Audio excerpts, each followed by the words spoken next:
जय लक्ष्मी नारायण भगवान की जय। आप सबको आंवला नवमी की बहुत बहुत शुभकामनाएं। आज के दिन आंवले का पेड़ प्रकट हुआ था।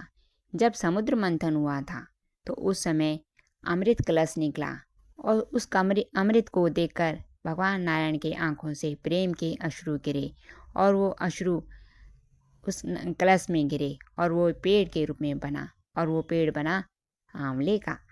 इस तरह से आंवले का पेड़ भगवान नारायण से प्रकट हुआ।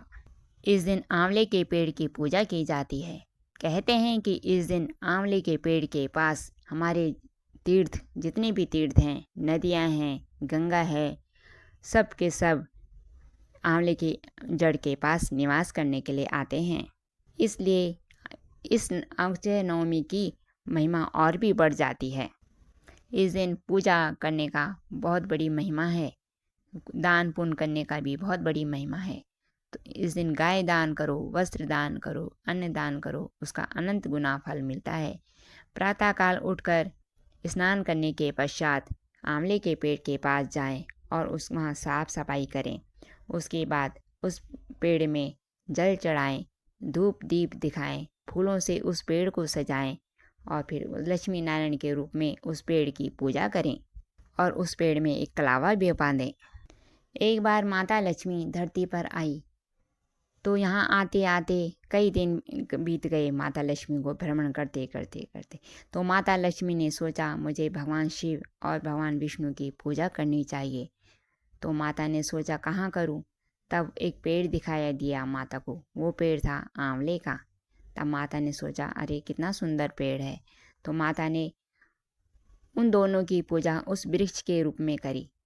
थोड़ी देर पूजा करने के पश्चात वो दोनों भगवान वहाँ प्रकट हो गए और माता लक्ष्मी ने उनकी विधिवत पूजा अर्चना करी, उनके लिए भोग बनाया और उन्होंने वहाँ पर बैठकर भोजन खाया। और उन दोनों देवताओं ने माता लक्ष्मी को वरदान दिया, जो आज के दिन इस आंवले के पेड़ की पूजा करेगा उसकी मनोकामना हम पूरी करेंगे। तभी से आंवले के पेड़ की पूजा शुरू हो गई। जो आंवले के पेड़ के नीचे अपने पितरों के लिए तर्पण करता है उनके पितरों को अक्षय तृप्ति प्राप्त होती है और उन्हें वैकुंठ की प्राप्ति होती है। उनके पितर अगर नरक में पड़े हैं, अगर इस दिन पूजा की जाए, उन्हें तर्पण किए दिया जाए वहाँ बैठकर, तो उन्हें भी मोक्ष की प्राप्ति होती है। एक बार शंकराचार्य जी, जो हमारे शंकराचार्य जी हैं, सबसे पहले भगवान के ही अंश हैं शंकराचार्य जी, वो भिक्षा मांगने के लिए गए तो एक बुढ़िया के घर गए। वो बुढ़िया गरीब थी, उसके पास भोजन करने के लिए कुछ नहीं था। तो भगवान शंकराचार्य जी ने आवाज़ लगाई कि भिक्षाम देई माई। तो वो बुढ़िया आई कि मेरे पास तो कुछ भी नहीं। तो शंकराचार्य जी ने कहा कुछ तो होगा। तो वो अंदर गई अपने कमरे में, जो झोपड़ी थी, वहाँ से एक आंवला ले आई। वो सूखा सा आंवला उन्होंने शंकराचार्य जी को दे दिया। तो शंकराचार्य जी को बड़ी दया आई और वो आंवला ले लिया। तब शंकराचार्य जी ने माता लक्ष्मी की आराधना करी और कनक धारा स्तोत्र का पाठ किया। वो कनक धारा स्तोत्र भगवान शंकराचार्य जी ने ही लिखा है और उन्हीं की वो रचना है। तब माता लक्ष्मी प्रकट हुई और उस बुढ़िया माई के घर सोने की आंवलों की वर्षा हुई। तो इस तरह से उस बुढ़िया माई की गरीबी दूर हुई। इसी तरह से एक कथा और है। एक नगर था, उसमें एक राजा था। उसका रोज का नियम था कि रोज दोनों पति पत्नी भगवान नारायण के वो भगत थे और उनका रोज का नियम था कि वो कुछ आंवले दान करते थे और वो आंवले थे स्वर्ण के, सोने के आंवले थे और वो लोगों को दान करते थे जिनको ज़रूरत होती थी। तो रोज का नियम था, रोज वो पूजा करते थे, उसके पश्चात ही वो भोजन करते थे। तो ये सब उसकी बहू देख रहे थे, उसके बच्चे देख रहे थे उस राजा के।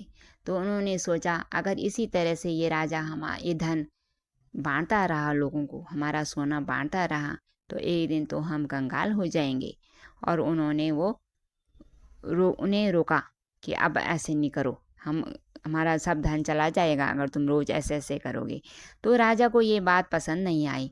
तो राजा और रानी अपने महल को छोड़कर चले गए। तो उधर उन बच्चे भी खुश हो गए कि चलो हमारा धन तो बचा, कम से कम गए तो गए, हमारा धन तो बचा। फिर इस तरह से वो धीरे धीरे चलते चलते एक जंगल में पहुंच गए। लेकिन उनका नियम था कि जब तक हम आंवला दान ना करें तब तक हम कुछ खाएंगे नहीं। तो इस तरह से दिन बीते रहे, 7 दिन चले गए। इस तरह से उन्होंने कुछ खाया पिया नहीं, क्योंकि कुछ आंवला दान ही नहीं करा था। तो ऐसे ही भूखे प्यासे वो सो गए। तब भगवान नारायण को चिंता हुई, क्योंकि भाई वो भगत उन्हीं के थे, तो उन्हीं को चिंता हुई कि अरे ये मेरे भगत तो ऐसे तो भूखे प्यासे रह जाएंगे, तो फिर मेरी आराधना कौन करेगा, मुझे कौन मानेगा, मुझे इनकी मदद करनी चाहिए। और वो सो रखे थे, वो दोनों पति पत्नी राजा रानी थे जो सो रखे थे। और देखते देखते भगवान नारायण ने वहाँ एक महल बना दिया, एक नगर बसा दिया, और उनके आंगन में एक आंवले का दिव्य वृक्ष लगा दिया। और जब वो प्रातःकाल उठे तब उन्होंने देखा, अरे कितना सुंदर महल है ये, और कितना सुंदर। फिर बाहर आके देखा तो आंवले का पेड़ ही पेड़, खूब सारे पेड़। तो दोनों खुश हुए। तो उन्होंने कहा चलो हम अपनी पूजा शुरू करें। तब उन्होंने पूजा करी और आंवले के फल लिए और लोगों को दान करे, ब्राह्मण आदि लोगों को दान करे, फिर भोजन किया। इस तरह से दिन बीते रहे। वो ऐसे इनका रोज का नियम चलता रहा। उधर जो राजा के बच्चे थे, उनके राज्य में लोगों ने आक्रमण कर दिया और धीरे धीरे देखते देखते उनका सारा धन आदि छीन लिया। और इस तरह से वो अपने राज्य से निकल गए और भटकते रहे, भूखे प्यासे भटकते रहे। वो अपने उस राजा के बच्चे और बहुएं थी जो भटकते रहे। उन्हें कोई काम नहीं मिला। काम की तलाश में वो दूसरे नगर में पहुंचे। भूखे प्यासे तो थे ही, हाल भी उनके बुरे हो गए, फटे पुराने कपड़े हो गए। तो धीरे धीरे चलते चलते वो उसी राजा के राज्य में पहुंच गए। कौन? जो उनके पिता थे। तो उसी नगर में पहुंच गए। उनकी हालत तो खराब हो गई थी, तो पहचाने नहीं जा रहे थे। तो उन्होंने भी वो काम मांगने के लिए गए उनके पास। वो तो पहचान गए कि अरे मेरे माता पिता हैं, लेकिन उन्होंने बताया नहीं। फिर तो उन जो राजा रानी थे वो दयालु थे, उन्होंने उनको काम पे रख लिया। तो ऐसे करके दिन बीते रहे। तो वो जो उनकी बहुएं थी, तो उस रानी की जो रानी थी ना, वो वाली जो उसकी सास थी, मतलब उसकी सेवा में वो चली गई। तो सेवा करी थी, बाल बना रही थी। तो उसने उस अपनी जो सास थी, मतलब वो, तो उसके पीठ में एक तिल देखा तो रोने लगी। अरे ऐसा तिल तो मेरी सास की गर्दन में भी था। तो फिर रोने लगी, पता नहीं कहाँ होंगे वो, क्या होंगे। तब ये बात उस रानी ने सुनी। तब बोली कौन है, क्या है। तब उन्होंने अपनी पूरी कथा सुनाई। तब उसने बताया कि मेरी सास थी, वो सास ससुर थे हमारे, वो रोज़ स्वर्ण के आंवले दान करते थे, और हमने उनको रोका और उन्होंने पूरी घटना बता दी जो हुआ। तब वो भी समझ गई, अरे ये तो मेरे बेटा बहू हैं, और उन्हें खूब गले से लगाया। तब बोला कि हम ही तो हैं तेरे सास ससुर। और इस तरह से वो उनके बच्चे भी उन्हीं के साथ रहने लगे और खूब पूजा भगवान नारायण की वो सब मिल के करने लगे। और उन्होंने खूब उस दिन से खूब आंवले का दान शुरू कर दिया। तब उनका जीवन सुख में चलने लगा। तो ये थी आंवले की कथा। कैसी लगी आपको ये कथा? आप कमेंट में लिखकर ज़रूर बताइएगा। फिर मिलेंगे नई कथा के साथ। तब तक के लिए आपका बहुत बहुत धन्यवाद।